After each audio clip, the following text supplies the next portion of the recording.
September 3rd, 1189, Westminster Abbey. The stone walls sweat with the heat of 1,000 bodies. Incense hangs thick in the air, so thick you could choke on it. Outside, crowds press against the doors. Inside, bishops in gold-threaded robes circle a single figure kneeling at the altar. Richard, Duke of Aquitaine, Count of Poitou, is about to become King of England. The crown descends. The oil touches his forehead. And in that moment, a legend begins. But here's what the legend won't tell you. This man, this newly crowned king, probably couldn't hold a conversation with most of his English subjects. His mother tongue, French, his cultural identity, Occitan, Southern French, troubadour country, his childhood home. Not the gray drizzle of London, but the sun-baked vineyards of Aquitaine. He was raised by Eleanor of Aquitaine herself, one of the most powerful women in medieval Europe, a queen who had already divorced one king and married another, a patron of poets, a political chess master. Richard was her favorite son, molded in her image, cultured, ambitious, and utterly uninterested in being merely English. So when we call him King of England, we're already lying to ourselves. Because England? England was just one piece. Picture a map. Now forget everything you know about national borders. In 1189, Richard didn't rule a country. He ruled a patchwork. England, yes, but also Normandy, Anjou, Maine, Touraine, and the crown jewel, Aquitaine, stretching from the Loire River to the Pyrenees. More French territory than the French king himself controlled. This wasn't the Kingdom of England. This was the Angevin Empire, a cross-channel dynasty that spoke French, thought French, and fought its wars on French soil. England was useful. England was rich.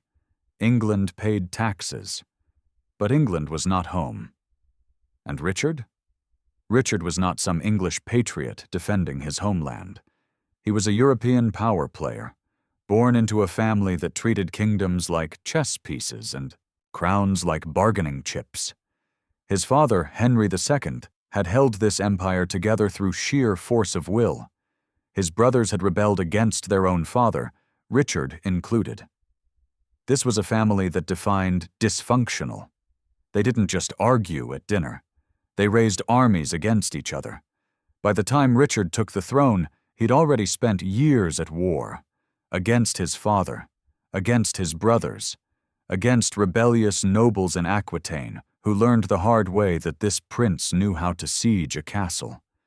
He was 31 years old, battle-hardened, politically ruthless, and he had one obsession burning in his mind: Jerusalem.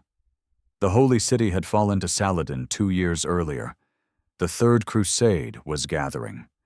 Kings across Europe were taking the cross, pledging to reclaim Christianity's most sacred ground. And Richard? Richard didn't just want to join the crusade, he wanted to lead it. But here's the problem with holy wars. They're expensive. Unbelievably, impossibly expensive. We're talking ships. Dozens of them, thousands of soldiers who need to be fed, armed, transported across the Mediterranean, siege engines, supply lines, horses. The logistics alone would bankrupt a small nation. And Richard needed all of it, now. So he did something that would make modern politicians blush. He sold everything. Offices, for sale? Want to be a sheriff? Name your price? Judicial positions? Cash up front? Royal lands that had been in the crown's possession for generations? Gone. Castles, manors, entire towns, anything with a price tag Richard was selling. He reportedly joked, "I would sell London itself if I could find a buyer." This wasn't desperation. This was calculation. Cold, clear-eyed calculation. Richard looked at England and saw exactly what it was to him. A bank account. And he was making a withdrawal. The church got squeezed. The nobles got squeezed. Anyone with money found Richard's hand in their pocket. The kingdom hemorrhaged wealth, not because Richard was greedy, but because he understood something brutal about medieval warfare. Chivalry doesn't pay for ships. Holiness doesn't feed an army. Faith doesn't forge swords. Money does. Money and nothing else.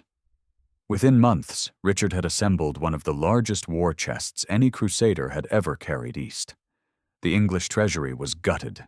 The administrative machinery groaned under the strain. And Richard barely looked back.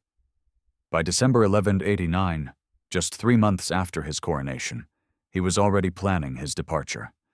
England had served its purpose. The money was raised, the armies were gathering, the crusade was calling. But before we follow him east, let's pause on something extraordinary, something the Robin Hood movies never mention. In 10 years as King of England, Richard would spend approximately 6 months on English soil. 6 months out of 10 years. Think about that. The man we call England's greatest king, the hero, the legend, the Lionheart, himself, treated his kingdom like a hotel. Check in, collect the revenue, check out. He didn't speak the language. He didn't live there. He didn't particularly care about the place except as a source of funds. And yet somehow, this absent, French-speaking, crusade-obsessed warrior became the symbol of English heroism for 800 years. How? How does that happen? The answer is coming. But first, we need to follow Richard to the Holy Land. We need to see what he actually did there. Not the legend, but the reality. Because the reality includes something the stories always leave out, something that happened at Acre, something involving 2,700 prisoners, and a decision that still haunts historians today. July 1191. The walls of Acre have been bleeding for 2 years. 2 years of siege, 2 years of starvation, disease, and death. Christian forces had surrounded this coastal fortress, trying to crack it open. Muslim forces had surrounded them in turn, trying to break the siege. A ring within a ring. A nightmare of attrition. By the time Richard arrived, the Crusader camp was a graveyard in waiting. Dysentery, fever, corpses rotting in the summer heat. Men who had traveled thousands of miles to reclaim the Holy Land were dying in their own filth, never having seen Jerusalem's walls. And then the Lionheart's fleet appeared on the horizon. Fresh troops, fresh supplies, fresh money. But more than that, fresh leadership. Richard didn't just arrive at Acre, he took over. Within weeks, he had reorganized the siege works, coordinated the assault towers, and brought a level of military professionalism that the fractured Crusader forces desperately needed. The other leaders? Philip II of France was there, technically Richard's ally, practically his rival. Leopold of Austria commanded German forces. Dozens of lesser nobles jockeyed for position and glory. But when the walls finally cracked, when Acre finally fell on July 12, 1191, everyone knew who had made it happen. The Lionheart had his first victory, and then came the prisoners. Nearly 3,000 Muslim soldiers had surrendered. The terms were clear. Saladin would pay a ransom, return the True Cross captured at Hattin, and release Christian prisoners. In exchange, the Muslim garrison would go free. Simple. Clean. A negotiated end to a brutal siege. Except negotiations don't always go the way you plan. The deadline came. Saladin's payment was incomplete, or late, or contested depending on which chronicle you believe. Messages flew back and forth, accusations, counter-accusations. The Crusaders suspected bad faith. Saladin suspected a trap. Days passed, then weeks. Richard had an army to move, a campaign to prosecute. Jerusalem was waiting, and every day spent guarding prisoners was a day not spent marching south. The logistics were impossible. feeding thousands of captives while feeding your own troops in hostile territory in August heat. And so Richard made a decision. August 20th, 1191. The prisoners were marched out of Acre, approximately 2,700 men, soldiers who had surrendered, men who had been promised their lives. They were executed, all of them, in full view of Saladin's army watching from the hills. Let that sink in. This is the man we call chivalry personified, the hero king, the noble crusader, and he ordered the mass execution of prisoners who had surrendered under terms. Why? Historians have argued about this for 8 centuries. Some say it was cold military logic. Richard couldn't afford to leave troops behind guarding prisoners, couldn't risk them being liberated by Saladin. Some say Saladin had broken the agreement first, that Richard's hand was forced. Some say it was a message, a display of ruthlessness designed to terrify. Others call it what it looks like, a massacre. The Muslim sources were horrified. Christian chroniclers were uncomfortable. Everyone agreed it was extraordinary, even by medieval standards. And medieval standards were brutal.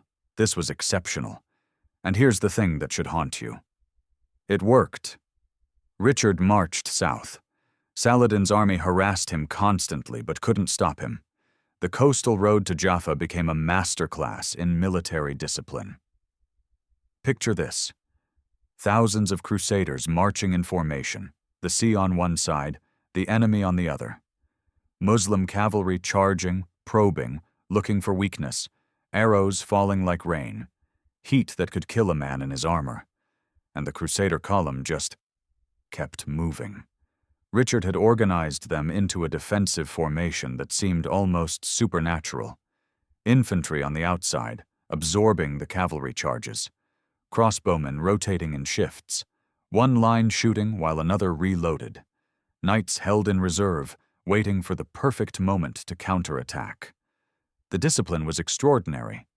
Men who wanted to break ranks and chase glory were held back. Men who wanted to flee were steadied. The column moved like a single organism, a machine built for survival. Saladin threw everything at them. His cavalry was the finest in the Middle East.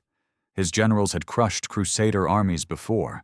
At Hattin, they had annihilated an entire kingdom in a single afternoon. But they couldn't break Richard. The Battle of Arsuf. September 7th, 1191. Saladin's forces committed to a full assault. Thousands of horsemen pouring down on the Crusader column. The pressure was unbearable. The Hospitaller knights at the rear were taking losses, begging for permission to charge. Richard waited. The arrows kept falling.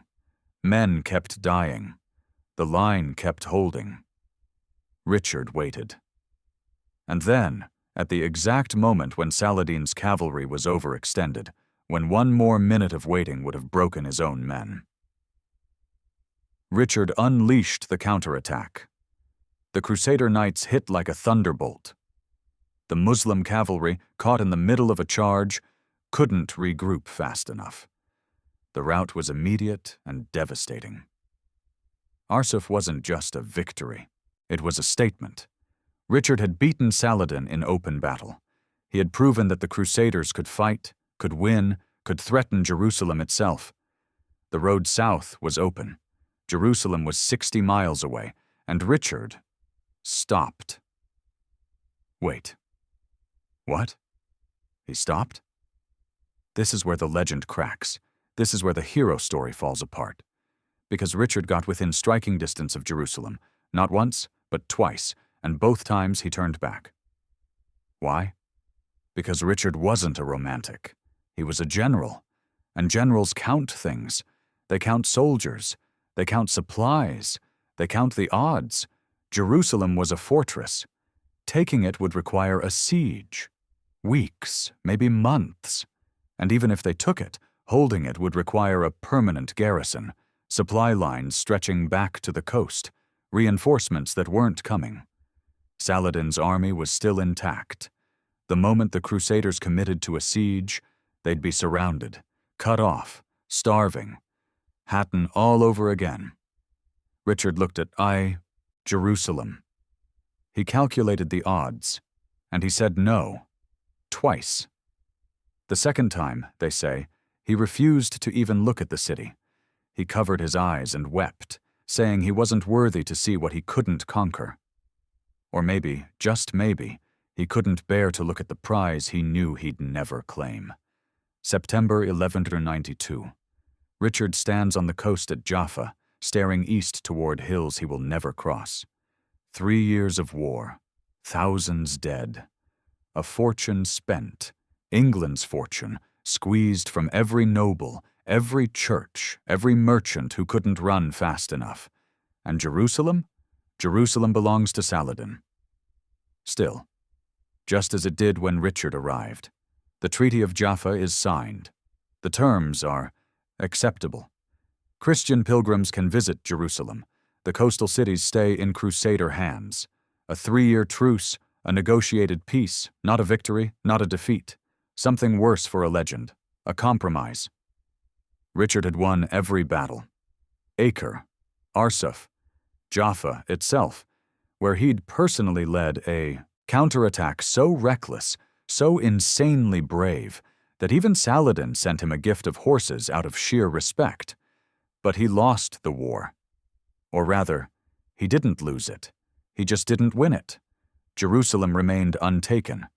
The Crusade's entire purpose, unfulfilled. And here's the impossible thing. This is the man we remember as the greatest crusader who ever lived. He never took Jerusalem. He massacred prisoners. He negotiated a truce and went home. And somehow, 800 years later, he's the hero. How? We'll get there. But first, Richard has to get home. And the journey back will be almost as legendary as the Crusade itself. October 1192. Richard set sail from Acre. He should have taken the direct route. Straight across the Mediterranean, through friendly waters, home to his empire. Simple. Safe. But nothing about Richard's life was simple. The problem? He'd made enemies. Philip II of France had already left the Crusade early, and he was back in Europe causing trouble, nibbling at Richard's French territories, whispering poison to Richard's own brother, John. Worse, Leopold of Austria had a grudge. During the siege of Acre, Richard had publicly humiliated him, torn down his banner, denied him his share of glory. Leopold wasn't the forgiving type, and the sea routes home passed through waters controlled by Leopold's allies. So Richard tried to sneak through Central Europe in disguise, the King of England, traveling incognito through hostile territory.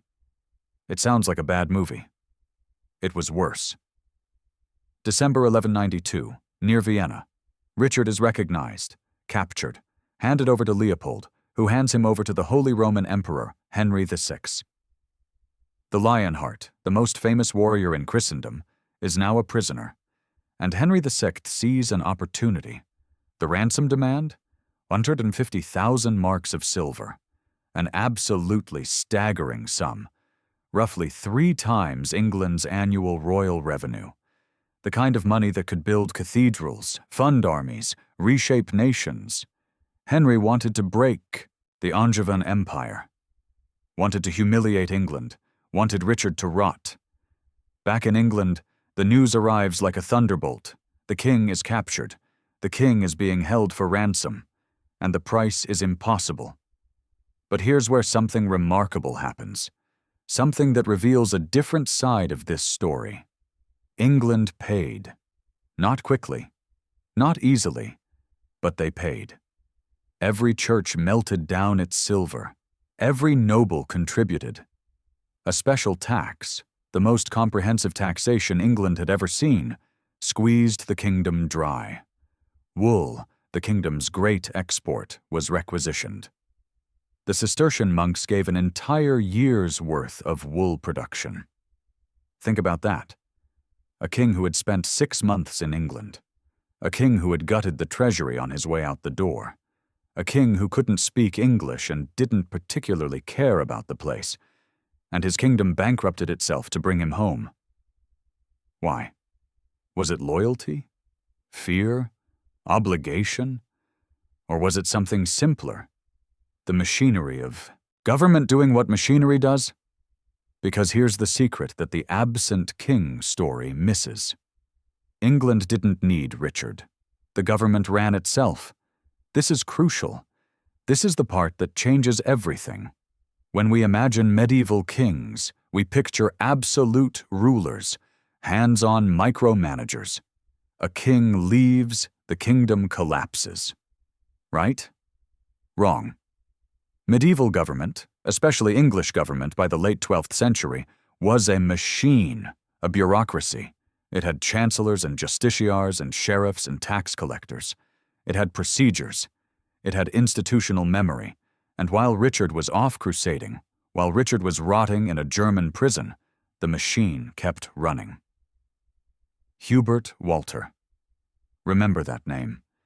He was Richard's justiciar, essentially the chief minister, the man who actually ran England, a brilliant administrator, a churchman who understood power.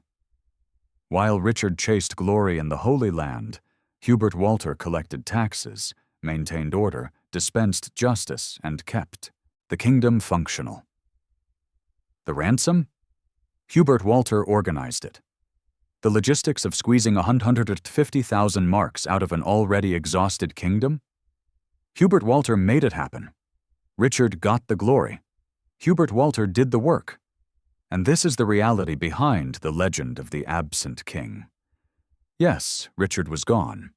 Yes, he barely set foot in England. But the kingdom didn't collapse. The government didn't fall apart. The taxes got collected. The courts kept sitting. The roads stayed passable. Because kings, medieval kings, weren't supposed to micromanage. They were supposed to fight, to lead, to project power. The actual business of governance? That's what ministers were for. Richard wasn't negligent. He was operating exactly as medieval kingship expected. He was just better at the fighting part than anyone had ever seen. February 1194. The ransom is paid. Richard is free. He lands in England, briefly, just long enough to reassert his authority, deal with the mess his brother John had made while scheming with Philip, and organize yet another war, because Philip II had been busy. While Richard rotted in prison, Philip had been eating away at the Angevin territories in France. Normandy was threatened. The empire was crumbling. Richard had no time for England now. He had wars to fight. He crossed the Channel. He would never see England again. The next 5 years are a blur of sieges, skirmishes, and military brilliance. Richard pushed Philip back, reclaimed lost territories, built the most sophisticated castle Europe had ever seen, Chateau Gaillard, a fortress so advanced it redefined military architecture. He was 41 years old, at the height of his power, undefeated in battle. And then, in March 1199, he made a mistake. A small castle, Chalus-Chabrol, a minor siege, barely worth a footnote. Richard was inspecting the walls, they say, watching his crossbowmen work.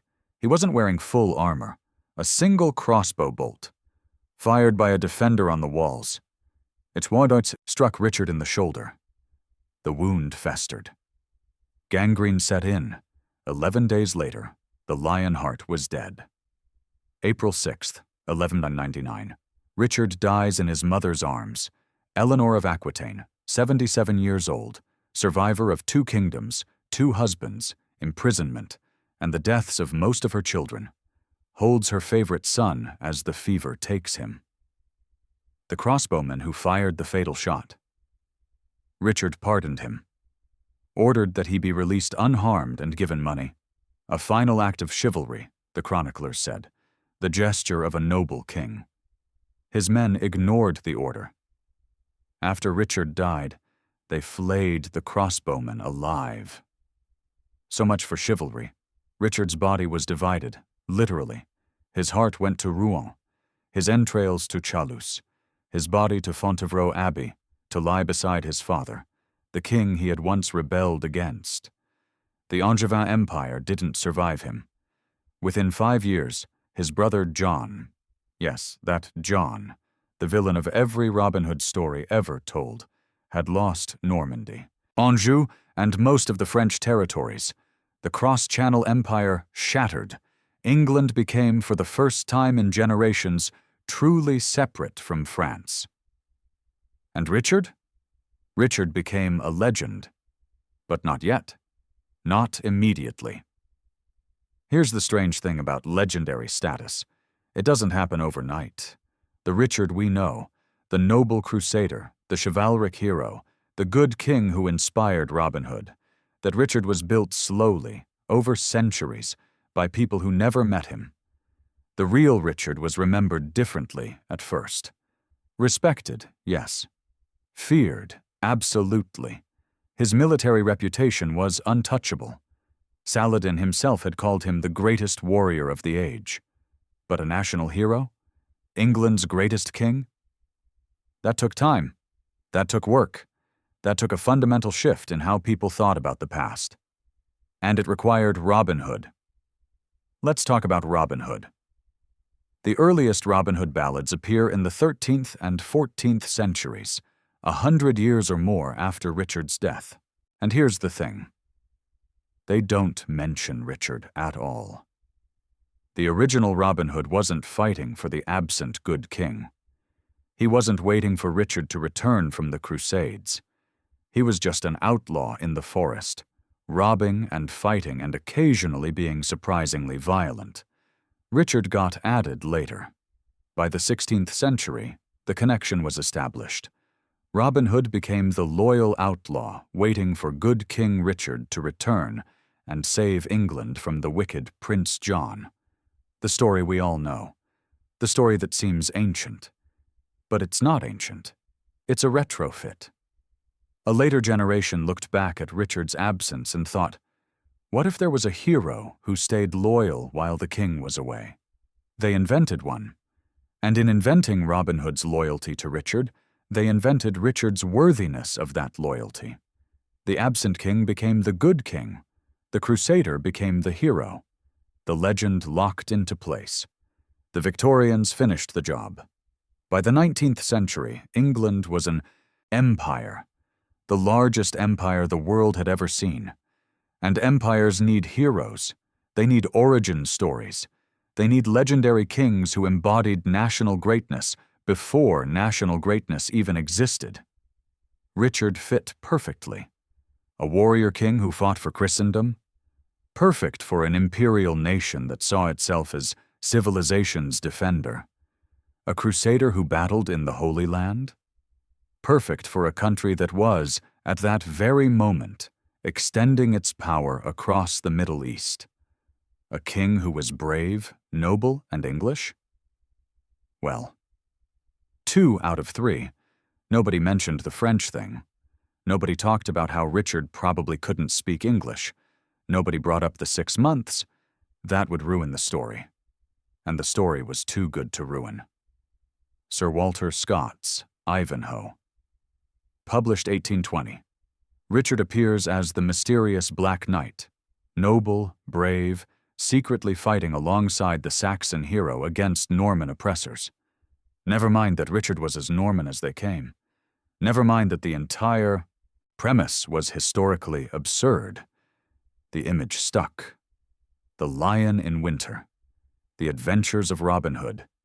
1,000 films, books, plays, and television shows. Each one adding another layer to the legend, each one moving further from the reality. By the 20th century, Richard the Lionheart had become something he never was in life, a symbol of England itself. And here's the uncomfortable part. We did this. Not Richard, not medieval chroniclers, not even the Victorians, really. Us. Every generation that retold the story. Every filmmaker who cast the handsome actor as the noble king, every child who grew up believing that Richard was the good guy and John was the villain. We chose which parts to remember. The military brilliance? Remembered. The massacre at Acre? Forgotten. The Crusaders' courage, celebrated. The Crusaders' failure to take Jerusalem, quietly ignored. The noble king, immortalized. The French-speaking, rarely present England as piggy bank reality, erased. And this is how legends work. This is how history becomes myth. It's not a conspiracy. It's not deliberate lying. It's something more subtle and more human. We tell the stories we need. We shape the past to serve the present. We turn complicated, morally ambiguous humans into simple heroes and simple villains because simple stories are easier to carry. Richard the Lionheart was a real person. He really was a brilliant commander. He really did fight in the Crusades. He really was captured and ransomed. He really did die from a crossbow bolt at a minor siege. But Richard the Lionheart, England's greatest king, the noble crusader, the hero of 1,000 tales, that man never existed. We made him up. We made him up because we needed him, because England needed a hero king, because the story of Robin Hood needed a good king to serve, because empires need mythology. And once you see it, once you really see how the legend was constructed, you start seeing it everywhere. Every national hero, every founding father, every great leader from history. How much of what we know is real? How much is retrofit? How much is the story we needed rather than the story that happened? Richard shows us how the sausage gets made. So where does this leave us? We started with a coronation. September 3rd, 1189. A French-speaking prince becoming King of England, a man who would spend less than 6 months in his own kingdom, a crusader who never took Jerusalem. We end with a question. What do we do with Richard now? The temptation is to swing the other way, to tear down the legend entirely, to say Richard was a fraud, a failure, a villain, to replace the cartoon hero with a cartoon monster. But that's just another kind of lie. Because Richard was extraordinary, not the way the legends say, but genuinely, historically extraordinary. His military ability was real. The march from Acre to Jaffa remains one of the most impressive feats of medieval warfare ever recorded. The discipline he maintained, the logistics he managed, the way he held together a fractious coalition of European powers, these weren't myths. They happened. Saladin, who had every reason to hate Richard, who had watched him execute prisoners at Acre, who had fought him for 2 years across the Holy Land, Saladin respected him, more than respected him. When Richard's horse was killed at Jaffa, Saladin sent him 2 fresh mounts, in the middle of a battle. That's not something you do for an ordinary enemy. The administrative machinery Richard left behind was real, too. The England that survived his absence, that raised an impossible ransom, that kept functioning while its king sat in a German prison. That England was a testament to institutional strength that Richard had inherited and, in his way, maintained. Even his cultural legacy was real. The troubadour king wasn't just a warrior. He wrote poetry, actual poetry that survives today. Janus Hons Pri, no prisoner can tell his story, composed during his captivity. A Soai, king who could kill you with a sword, and then write a song about loneliness. That's not a simple man. That's not a cartoon. And the crusade itself, the Third Crusade, wasn't nothing. Richard didn't take Jerusalem, true, but he preserved the Crusader states. He kept a Christian presence in the Holy Land for another century. He negotiated access for pilgrims. The treaty wasn't glorious, but it was something. Was it worth it? Worth the money, the lives, the massacre at Acre, the years of war? That's not a question with an easy answer. That's a question about what the Crusades meant, what holy war means, what we owe to the past and what the past owes to us. Richard can't answer that question. Neither can we. Not really. But we can at least ask it honestly. We can at least look at what actually happened, rather than what the stories say happened. And that brings us to the real lesson here. History isn't a collection of facts. It's a collection of stories we tell about facts. And the stories we choose to tell, the heroes we choose to celebrate, the villains we choose to condemn, those choices reveal us. Why did England need Richard to be a hero? Because England needed a warrior king at the heart of its national myth. Because the empire needed crusaders in its ancestry. Because Robin Hood needed a good king to serve. Why did we forget the massacre at Acre? Because heroes don't massacre prisoners. Because the story works better without it. Because uncomfortable facts get smoothed away over time, worn down like stones in a river until only the easy shapes remain. Why did nobody mention that Richard wasn't really English? Because that would complicate things. Because nationalism needs simple origins.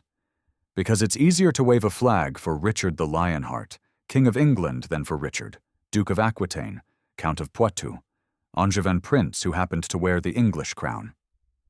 The legend isn't about Richard at all. It's about us. About what we need from our past. About how we construct identity. About the lies we tell ourselves and call them history. Richard the Lionheart was real. He was a skilled commander, a political operator, a cultural figure, a man who could inspire and terrify in equal measure. He was also a mass executioner, an absent king, a French aristocrat who treated England like a checking account. He was human, complicated, contradictory, and we took that human and we carved away everything that didn't fit. We smoothed the edges, we polished the surface, we put him on a pedestal and called him a hero. Every nation does this. Every culture, every generation. We take the messy, complicated, morally ambiguous reality of the past and we turn it into stories. Clean stories. Simple stories. Stories with heroes and villains and clear moral lessons. And those stories shape us. They shape how we see ourselves. They shape what we think we're capable of. They shape what we believe about our history and our identity and our place in the world. Richard the Lionheart, the legend, has been shaping England for 800 years. But the real Richard, the actual man who lived and fought and killed and composed poetry and died from a crossbow bolt at a siege that barely mattered, that Richard has something more valuable to offer than inspiration. He has truth, not comfortable truth, not easy truth, but real truth. The truth that heroes are constructed, the truth that legends are chosen, the truth that history is a story we tell ourselves, and we can choose to tell it differently. Richard didn't create his legend. We did. And maybe that's the real lesson. History doesn't give us heroes. It gives us people, flawed, complicated, extraordinary, terrible people. We're the ones who decide which parts to remember and which parts to forget.